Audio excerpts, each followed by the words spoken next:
म्यानमारमधून 60 भारतीय सायबर गुलामांची सुटका करण्यात आलेली आहे। परदेशात नोकरीचं आमिष दाखवून त्यांना सायबर गुन्हेगार बनवण्यात आलं।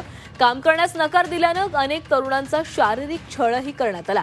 तरुणांच्या हातांची नखही काढलीत। महाराष्ट्र पोलिसांकडून 5 आरोपींना अटक करण्यात आली आहे। विदेशात नोकरीचं प्रलोभन दाखवत सायबर गुलाम बनवलेल्या 60 भारतीयांची म्यानमारमधून सुटका करण्यास महाराष्ट्र सायबरला यश आलंय।